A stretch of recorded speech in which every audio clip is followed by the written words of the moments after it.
그런즉 누구든지 그리스도 안에 있으면 새로운 피조물이라. 이전 것은 지나갔으니 보라 새 것이 되었도다. 모든 것이 하나님께서 났으며 그가 그리스도로 말미암아 우리를 자기와 화목하게 하시고 또 우리에게 화목하게 하는 직분을 주셨으니 곧 하나님께서 그리스도 안에 계시사 세상을 자기와 화목하게 하시며 그들의 죄를 그들에게 돌리지 아니하시고 화목하게 하는 말씀을 우리에게 부탁하셨느니라. 아멘. 사랑과 은혜가 많으신 하나님 아버지, 은혜와 사랑에 감사를 드립니다. 약하고 부족한 저희들을 하나님의 자녀로 삼아주시고 항상 은혜 가운데 살게 하시니 또한 감사드립니다. 지난 한 주간도 저희들을 지켜주시고 마음과 정성을 다하여 예배드리게 하시니 감사드립니다. 지난 겨울 꽁꽁 얼어붙었던 대지가 따스한 봄 기운에 기지개를 펴며 되살아나는 계절입니다. 저희들의 마음도 따스한 봄 기운을 받아 녹아내리는 대지처럼 저희들의 몸과 마음도 하나님을 향해 깨어나게 하시옵소서. 사랑의 아버지, 지금은 사순절 기간입니다. 우리를 구원하시기 위하여 이 땅에 오셔서 고난당하신 주님을 생각해 봅니다.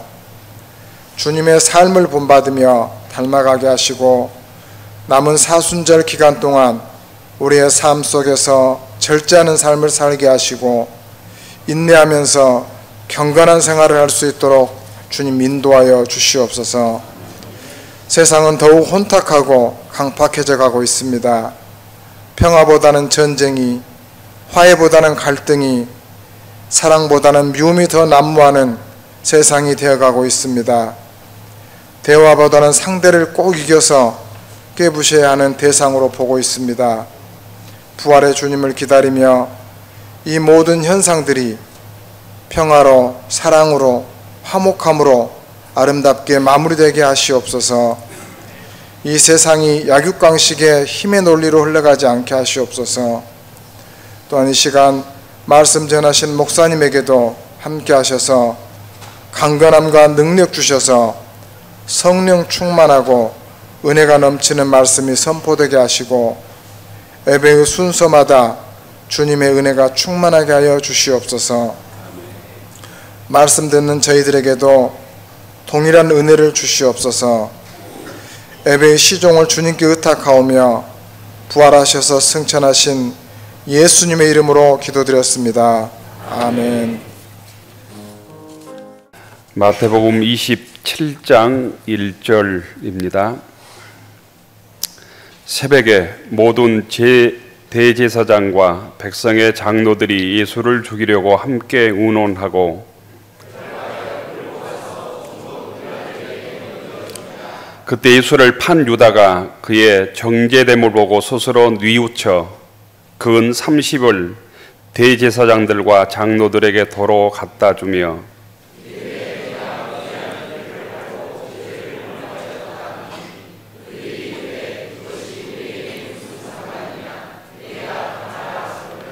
유다가 은을 성소에 던져 놓고 물러가서 스스로 목매어 죽은지라.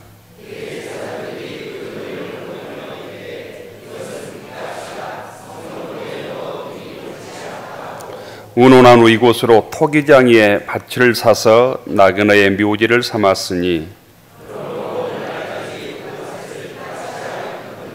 이에 선지자 에레미야를 통하여 하신 말씀이 이루어졌나니 일렀으되 그들이 그 가격 매겨진 자 곧 이스라엘 자손 중에서 가격 매긴 자의 가격 곧 은 30을 가지고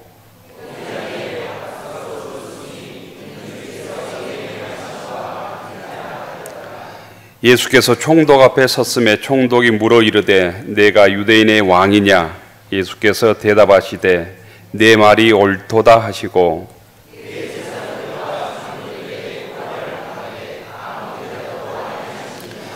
이에 빌라도가 이르되 그들이 너를 쳐서 얼마나 많은 곳으로 증언하는지 듣지 못하였느냐 하되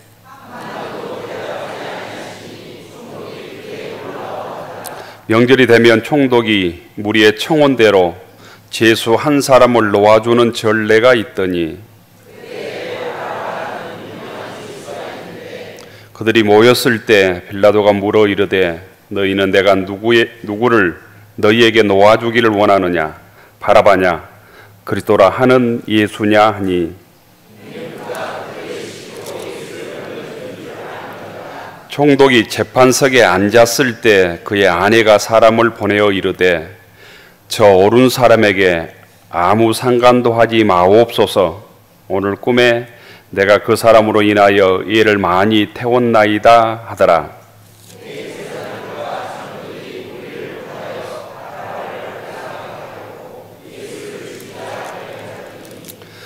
총독이 대답하여 이르되 둘 중에 누구를 너희에게 놓아주기를 원하느냐 이르되 바라바로소이다.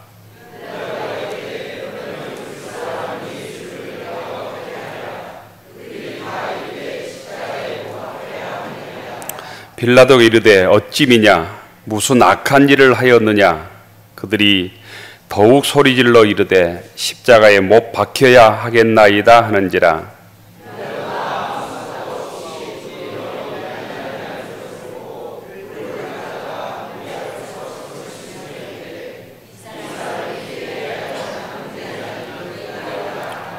백성이 다 대답하여 이르되 그 피를 우리와 우리 자손에게 돌릴지어다 하거늘 이에 바라바는 그들에게 놓아주고 예수는 채찍질하고 십자가에 못 박히게 넘겨주니라. 아멘.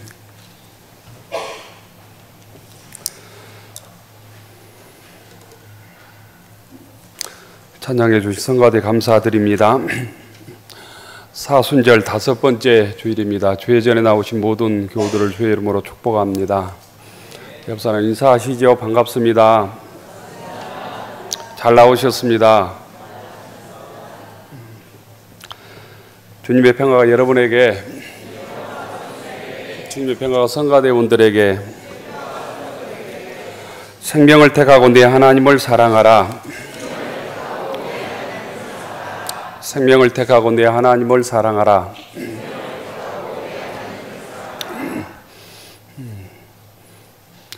완연한 봄이 찾아오고 있습니다. 만물이 생동하듯 우리의 신앙이 주의 은혜로 성령의 능력으로 생동하는 신앙인들이 될 수 있기를 바랍니다. 예수님께서는 겟세마네 동산에서 기도하는 와중에 기도를 마치자 성전의 군인들에게 체포되었습니다. 그 시대 권력자들이 종교 권력자들이고 그 종교 권력자들이 또 정치 권력자들이었습니다. 성경에서는 대제사장들 또 백성의 대표인 장로들 이렇게 표현하고 있습니다. 그들이 예수님을 체포해서 어떻게 죽일까 고민합니다. 예수님께서는 그날 밤에 대제사장 가야바의 법정에서 불법적인 재판을 받습니다. 밤새도록 신문하고 결론은 예수님을 죽이는 데 이르릅니다. 밤새 사내들인 공의에서 불법적인 재판을 끝내고 새벽에 예수님을 빌라도 총독에게 끌고 갑니다. 오늘 27장 시작되는 1절과 2절을 보면 이렇게 되어 있습니다. 새벽에 모든 대제사장과 백성의 장로들이 예수를 죽이려고 함께 의논하고 결박하여 끌고 가서 총독 빌라도에게 넘겨주니라. 총독만이 사형 온도를 내릴 수 있는 권한이 있었기 때문입니다. 그들이 왜 예수님을 죽이려고 했을까? 곧 자기들의 기득권에 위협이 되었기 때문입니다. 권력을 지키는데 방해가 되었기 때문입니다. 그래서 예수를 죽이는데 혈안이 되어 있었던 것이죠. 그들은 예수님을 처형하기 위해서 수단 방법을 가리지 않았습니다. 예수님에 대해서 없는 죄를 끊임없이 만들어냈습니다. 거짓 증인을 세웠습니다. 중상모략을 하고 협박을 했습니다. 곧 자신의 욕심을 위해서는 어떤 방법도 가리지 않았다는 것입니다. 이걸 보면서 인간의 완악함, 인간의 악함을 우리가 보게 됩니다.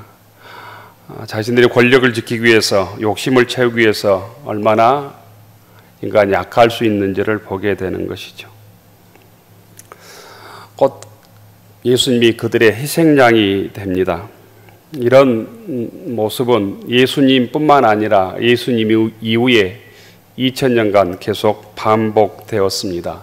지금도 이 나라 속에서도 끊임없이 자기의 정적들, 자기의 기득권을 지키는데 방해되는 세력들을 제거하기 위해서 온갖 중상모략과 허위를 꾸미고 흠을 잡아 죽이는데 곧 모든 권력이 동원되고 있음을 지금도 우리가 목도하고 있습니다. 예수님을 그리스도로 고백하는 사람들은 어떻게 살아야 하는가? 그것은 아주 간단합니다. 생명을 살리고 사람을 살리는데 우리가 쓰임 받아야 된다는 것입니다. 상대방을 죽이고 생명을 죽이는데 쓰여지는 것이 아니라 생명을 살리고 평화를 이루고 사람을 살리는데 곧 쓰여지는 것, 이것이 주님의 뜻인 줄로 믿습니다. 혹시라도 우리가 사람을 비방하고 또 모함하고 거짓 소문을 내는데 무진교회 교우들이 한 사람도 쓰임 받지 않기를 원합니다. 반대로 생명을 살리고 사람을 살리고 공동체를 살리고 이웃을 살리는데 우리 믿음의 교우들이 쓰임 받았으면 좋겠습니다. 불행하게도 대제사장과 백성의 대표인 장로들은 예수를 죽이는데 혈안이 되어 있었고 곧 그 일에 모두 동조했다는 것입니다. 오늘 27장 3절부터 10절까지 보면 가룟 유다의 최후의 모습을 성경은 기록하고 있습니다. 예수님이 사형 언도를 받게 되자 비로소 가룟 유다는 양심의 가책을 받고 그 가책에 시달립니다. 가룟 유다는 그제서야 자신의 판단이 잘못되었고 자신의 행동이 잘못되었다는 사실을 깨닫고 후회하기 시작합니다. 가룟 유다는 내가 무지한 피를 팔고 죄를 범했다고 생각하고 자기가 받은 은 30세겔을 대제사장에게 도로 갖다 줍니다. 대제사장들은 네가 죄를 지었으면 네가 죄값을 감당하라고 거부하지요. 가룟 유다는 은 30세겔을 곧 성전에 던져놓고 스스로 목매어 목숨을 끊습니다. 유대 종교자들은 이것은 핏값이라고 성전에 넣어둔 것이 옳지 않다고 곧 헌금으로 받을 수 없다는 것입니다. 그것으로 토기장에 밭을 사서 나그네의 무덤으로 삼았다고 성경은 증언하고 있습니다. 여기에서 가룟 유다의 회개와 이 뉘우침의 안타까움이 있습니다. 그 회개가 또 뉘우침이 너무 늦었다는 것입니다. 모든 회개에는 용서의 은총이 있습니다. 늦은 회개란 없습니다. 그러나 오늘 성경에 나오는 가룟 유다 회개는 늦어도 너무 늦었습니다. 늦은 이유는 가룟 유다에게는 회개할 기회가 많이 있었다는 것입니다. 그 모든 기회를 가룟 유다는 놓쳐버렸습니다. 회개하기는커녕 어떻게 하면 예수님을 팔까에 골몰했습니다. 그 결과 가룟 유다는 곧 사탄의 하수인이 되고만 것입니다. 고린도후서 6장 2절에 보면 이런 말씀이 있습니다. 보라 지금은 은혜 받을 만한 때요 보라 지금은 구원의 날이로다. 은혜 받기를 원하고 구원 받기를 원하는 사람에게는 은혜 받고 구원 받을 수 있는 시간이 충분하게 주어져 있다는 것입니다. 하나님은 회개의 기회를 오늘 이 시간도 우리들에게 주시는 줄로 믿습니다.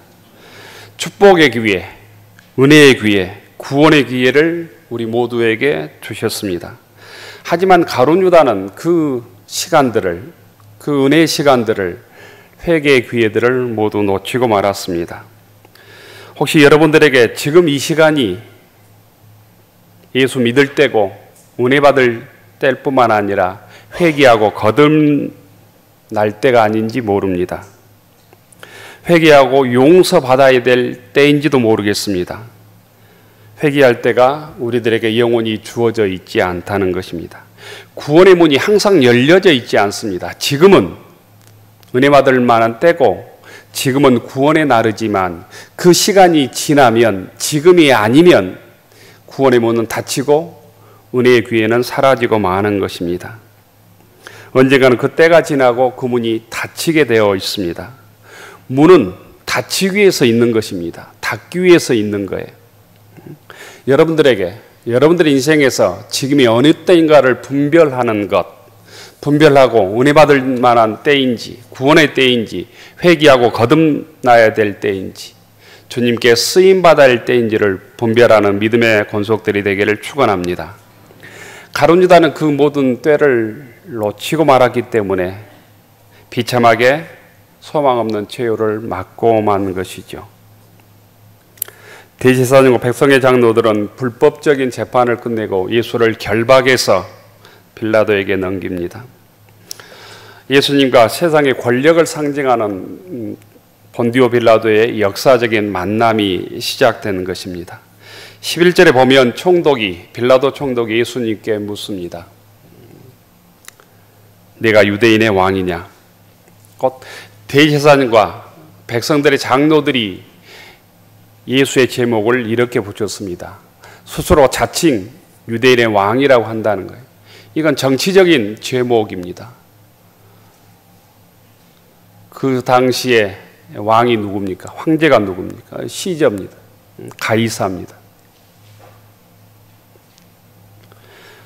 그런데 이자가 왕이라고 했다는 것입니다. 예수님께서는 이렇게 대답합니다. 내 말이 옳도다.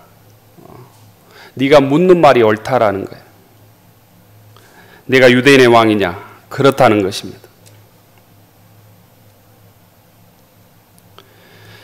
우리는 예수님에 대한 빌라도의 재판을 통해서 몇 가지 알게 되는 것들이 있습니다. 첫째는 빌라도는 예수님을 재판하면서 예수가 죄가 없다는 사실을 알고 있었다는 것입니다. 예수님에게는 어떤 죄나 사형 선고를 내릴 만한 죄가 없었다는 사실을 빌라도가 재판을 통해서 알았습니다. 다른 복음서를 보아도 빌라도는 몇 가지 질문을 하고 예수를 죽이지 않기 위해서 다시 대제사장에 돌려보냅니다. 곧 재판권을 이양해 버린 것입니다. 사형 온도를 내릴 만한 어떤 혐의도 찾을 수 없다는 것입니다. 대제사장들은 예수님을 죽일 다른 방법을 찾고 또 다른 이유를 붙여서 다시 빌라도에게 협박하기 시작합니다. 서울의 봄에 보면 소위 12.12 쿠데타를 일으켰던 일당이 최규하 대통령의 재가를 받기 위해서 협박을 하는 장면들이 끊임없이 나오지 않습니까? 그래서 마지막에 최규하 대통령이 협박에 재가를 하고 날짜, 시간을 정확하게 기록합니다. 새벽 몇 시다라고 기록해 둡니다. 내가 유대인의 왕이냐? 이 빌라도의 질문에 예수님은 아주 간결하게 대답하고 그 이후에 침묵합니다. 오늘 27장 19절에 보면 아주 재밌는 얘기 하나가 나옵니다. 빌라도의 부인의 꿈꾼 얘기입니다. 빌라도 부인이 꿈을 꾸고 걱정이 되어서 사람을 빌라도에게 보내서 아주 간단하게 얘기하면 이 재판에 관여하지 말라. 이 재판에 손을 떼라고 얘기합니다. 이 빌라도의 부인의 이름은 성경에 나오지 않지만 3세기 교회 전승에 의하면 그녀의 이름은 프로클라라고 되어 있습니다. 알려져 있습니다. 동방교회와 에디오피아 교회에서는 이 프로클라, 이 그녀를 성자 중에 하나로 곧 인정하고 있습니다. 프로클라는 빌라도의 로마인 아내였는데 곧 꿈을 통해서 빌라도에게 바른 충고를 하는 것입니다. 이 재판에 관여하지 말라. 이 재판에 사형 온도를 내리면 안 된다는 것입니다. 19절에 보면 중간에 이렇게 되어 있습니다. 저 오른 사람에게 아무 상관도 하지 마옵소서. 저 오른 예수님에게 불법적인 재판을 해서는 안 됩니다. 이런 얘기입니다. 저 오른 사람에게 아무 상관도 하지 마옵소서. 하지만 빌라도는 아내 프로클라의 말을 듣지 않았습니다. 곧 들었지만 행동으로 지키지 못했다는 것입니다. 백성들은 예수님을 십자가에 못 박으라고 소리집니다. 빌라도는 그들에게 묻습니다. 어떻게 하기를 원하느냐? 22절에 보면 그들이 한 목소리로 예수를 십자가에 못 박으라고 소리칩니다. 빌라도가 다시 묻습니다. 그 예수가 무슨 악한 일을 했느냐? 그들이 더욱 소리를 지르며 예수를 십자가에 못 박으라고 23절에 외칩니다. 빌라도는 밀란이 날까 두려워서 예수님을 십자가에 내어주고 자신은 죄가 없다고 손을 씻고 맙니다. 두 번째, 재판을 통해서 알 수 있는 것은 빌라도는 예수가 죄가 없다는 사실을 알았지만 양심에 따라 행동하지 못했다는 것입니다. 17절에 보면 내가 너희에게 누구를 놓아주기를 원하느냐? 바라마냐? 예수냐? 이렇게 묻습니다. 로마법에는 사면 제도가 있었습니다. 지금도 대통령에게 사면권이 있죠. 유대에서는 유월절을 기념해서 제수를 풀어주는 관습이 있었습니다. 빌라도는 식민지 백성의 문화를 존중하는 차원에서 곧 그래야만 정치적인 행위를 함으로 곧 유대를 잘 다스리기 위해서 죄수를 풀어주고자 했습니다. 빌라도는 죄가 없는 예수를 놓아주어야 한다는 사실을 잘 알고 있었습니다. 하지만 백성들의 협박, 대제사장 장로들의 협박에 그 일을 실행하지 못하고 포기합니다. 요한복음 19장 12절에 보면 백성들이 대제사장이 어떻게 이 빌라도를 협박했는가를 알 수 있는 말씀이 있습니다. 요한복음 19장 12절에 보면 이렇게 되어 있습니다.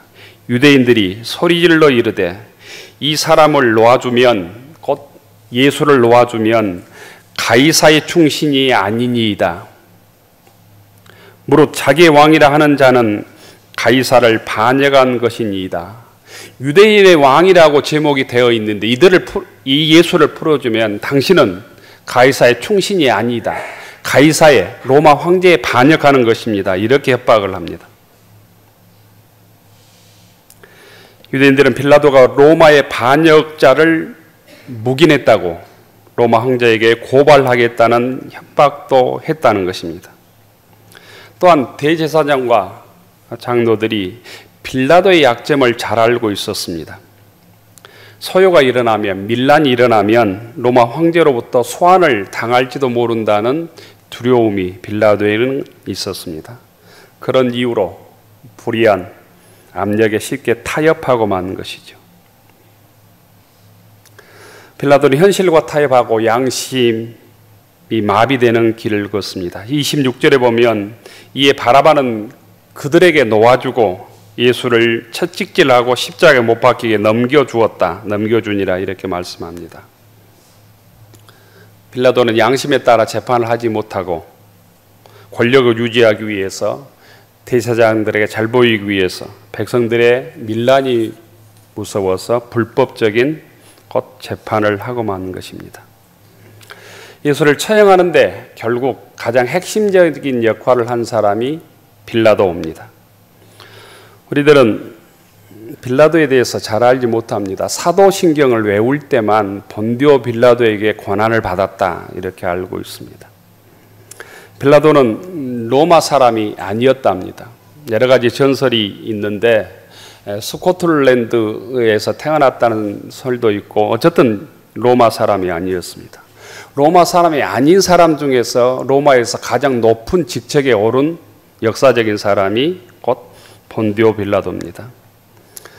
그가 그 위치에 오를 수 있었던 것은 능력이 뛰어나서가 아니라 결혼 때문입니다. 결혼을 잘해서 총독까지 올랐습니다.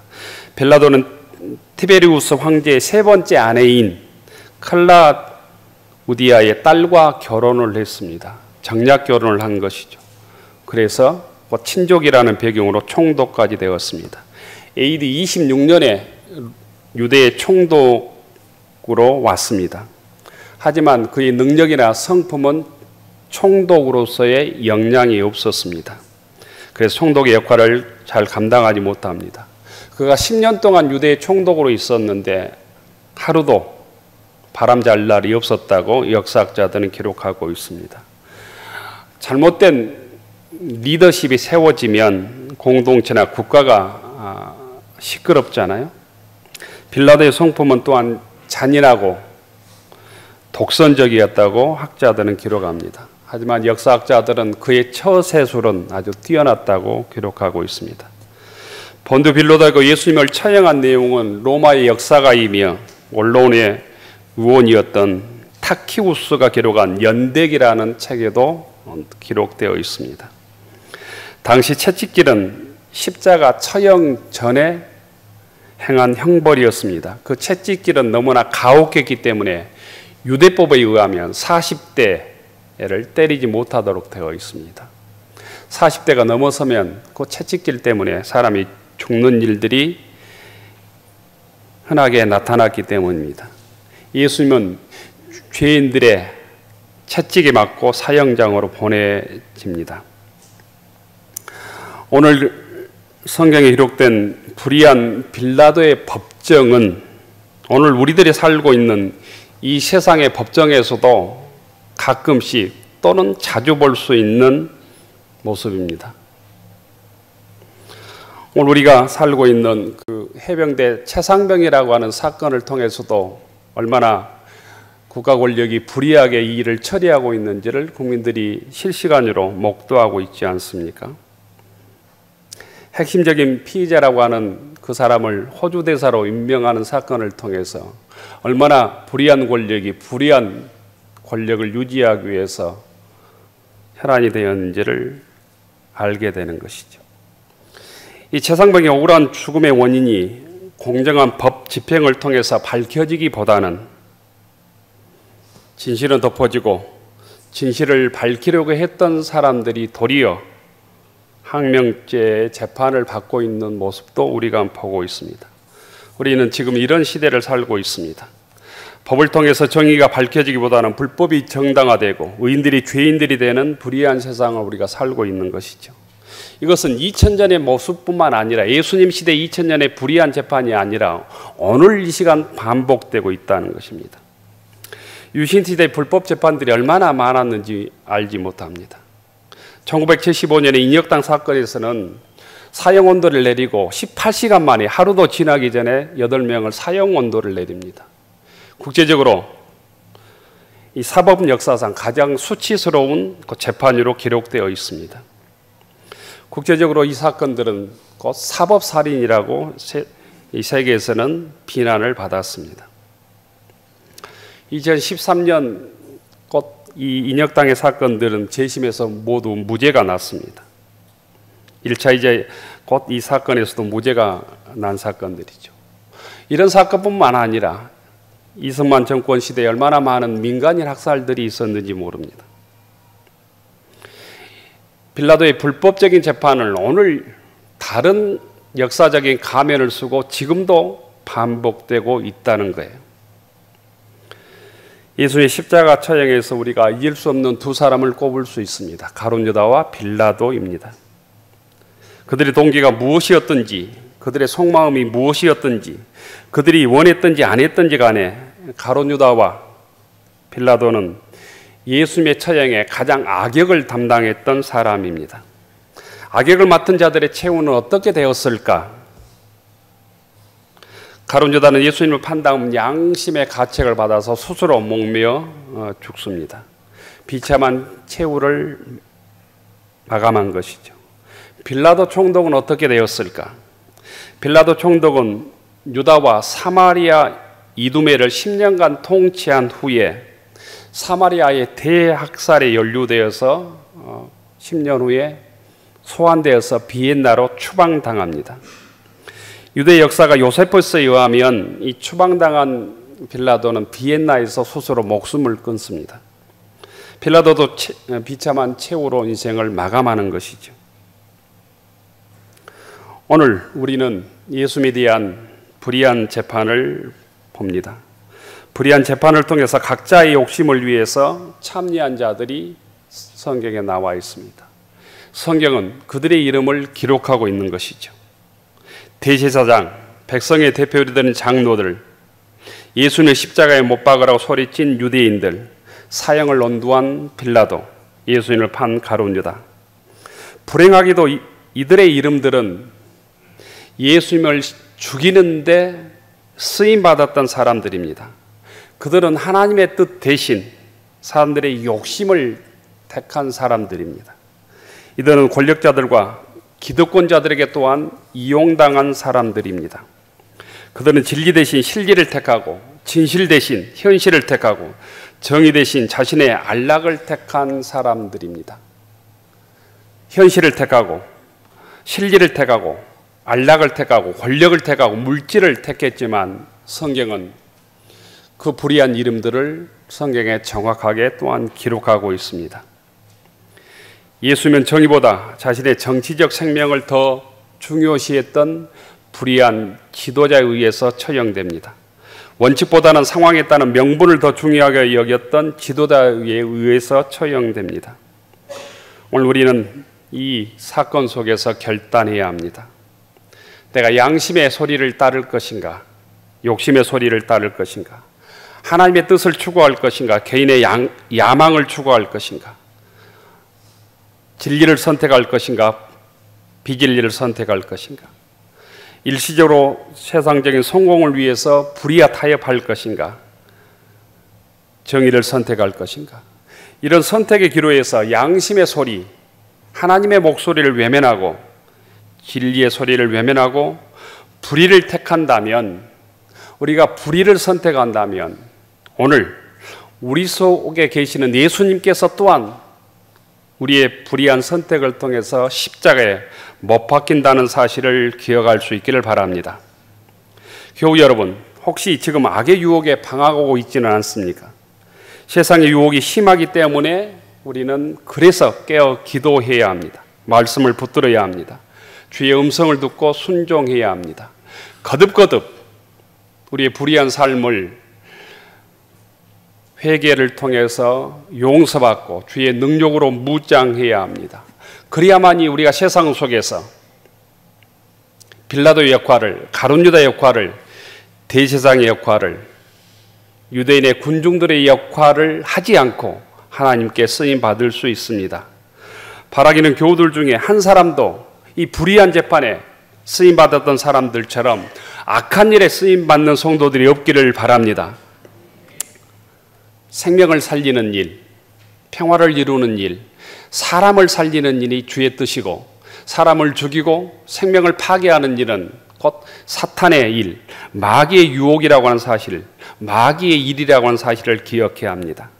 성경에 나오는 악한 사람들의 모습이 저희들에게 반면교사가 되어서 세상의 이 불의한 유혹들을 이기고 주님께 거룩하게 쓰임받는 무진교회 교우들이 되기를 축원합니다. 기도하겠습니다.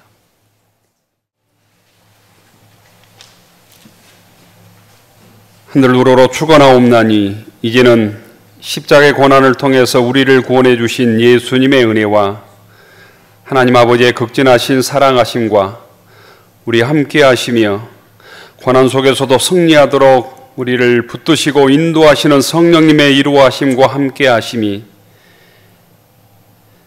십자가의 고난으로 우리를 사랑하여 주신 주님의 사랑을 본받고 신실하게 믿음을 지키며 형제를 사랑하며 귀한 직분을 감당하며 살아가기로 다짐하는 교우들 머리 위에, 우리의 가정과 일터 위에, 우리의 자녀들 위에 이제로부터 영원까지 함께하여 주시기를 간절히 축원하옵나이다. 아멘.